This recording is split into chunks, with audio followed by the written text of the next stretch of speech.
नाम पे बांट रहा है, कोई भाषा के नाम पे बांट रहा है, कोई अव्यवस्था पैदा कर रहा है। याद करना, ये बांटने वाले तत्व, इनमें रावण और दुर्योधन का ही डीएनए इसमें काम कर रहा है। ये वही काम कर रहे हैं जो त्रेता युग में रावण ने किया था। और याद करना, जब भी आप इन लोगों को, बांटने वाले तत्वों को धोखे से अगर मौका दे दिया, ये फिर वही काम करेंगे, गुंडागिर्दी का, अराजकता का, दंगा कराने का। कहीं ताड़का को भेजेंगे, घर दूषण को भेजेंगे, कहीं चंड-मुंड इनके जाएंगे, अव्यवस्था पैदा करेंगे, दुर्व्यवस्था पैदा करेंगे। बेटी की सुरक्षा के लिए, किसी बहन की सुरक्षा के लिए ये लोग खतरा पैदा होंगे। कहीं पर गरीबों की जमीनों पर कब्जा करेंगे, कहीं व्यापारी का अपहरण करेंगे, कहीं राह चलते हुए किसी राहगीर को गोली मारेंगे, कहीं दंगा भड़काएंगे, पर्व और त्योहार के पहले दंगा भड़काएंगे, उसमें खलल डालने का काम करेंगे। यही तो ये लोग करते थे 2017 के पहले। आज दीपावली का इतना पावन पर्व है, पूरे प्रदेश में कल दीपोत्सव, आज भी दीप घर घर जलेंगे। और कितना शांत और सौहार्दपूर्ण तरीके से, निश्चिंत तरीके से आप आयोजन के साथ जुड़े। सबको मालूम है कि अब कोई खतरा, यानी सुरक्षा में सेंध लगाएगा तो राम नाम सत्य है की तरफ चला जाएगा। अब सेंध नहीं लगा पाएगा। अब कोई जबरन कानून को हाथ में लेगा तो उसे भी मालूम है कि कानून उसको फांसी के फंदे तक लेके चला जाएगा। अगर कोई किसी बेटी पर हाथ डालेगा, किसी राह चलती हुई किसी बहन पर की इज्जत के साथ खिलवाड़ करेगा तो उसे भी मालूम है कि ये रास्ता उसे दुर्योधन और दुशासन की गति को प्रदान कर देगा।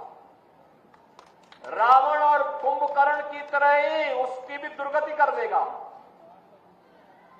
अगर कोई दंगा करा करके पर्व और त्योहारों के पावन पर्व में खलल डालने का कार्य करेगा तो उसे भी मालूम है कि इसके बाद तो फिर उसका पुतला ही जलाया जाना बाकी रह जाएगा।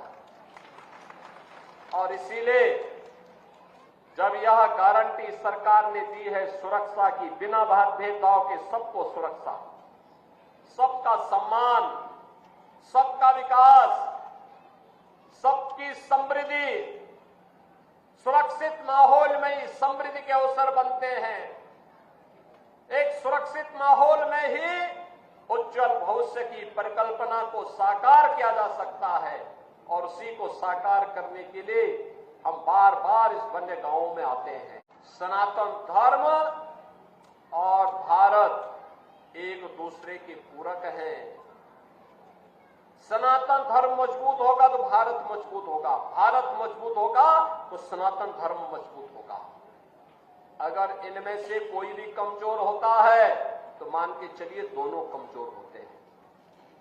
विरोधी यहां भी होंगे तो दोनों को कमजोर करने का प्रयास करेंगे। और यही कारण है जब देश के दुश्मन सफल नहीं हो पा रहे हैं तो विभेद पैदा करने का कार्य कर रहे हैं, अफवाह पैदा करने का काम कर रहे हैं, गाली गलौज पे उतर करके कार्य कर रहे हैं। लेकिन अब जैसे को तैसे का जवाब तो देना ही पड़ेगा। बजरंगबली ने भी कहा था ना, जब बजरंगबली को अशोक वाटिका में फल खाने के लिए गए, रावण के राक्षस उन्हें मारने लग गए तो उन्होंने भी 2-4 को पटक दिया, उसमें से 1-2 मर भी गए। रावण के दरबार में ले गए, रावण ने पूछा कि भाई तुमने मेरे पुत्र को क्यों मार दिया, क्यों मेरे साथ के राक्षसों को मार दिया? तो हनुमान जी ने भी कहा, जे में मारे जो मुझे मारे ते में मारे, यानी जिसने मुझे मारा है मैंने उसको मारा है।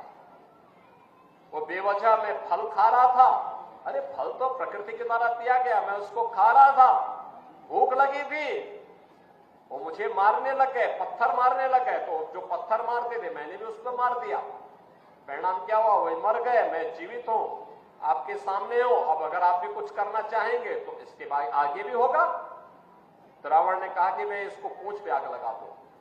तो उन्होंने कहा इसका परिणाम भी देख लो। हनुमान जी की पूंछ पे आग लगाई तो उन्होंने पूरी सोने की लंका को ही भस्म कर डाला। बहनों और भाइयों, बजरंग बली बलिए बजरंग बली। आदर्श राष्ट्रभक्त भी, जो राम भक्त होगा वही राष्ट्रभक्त भी बन सकता है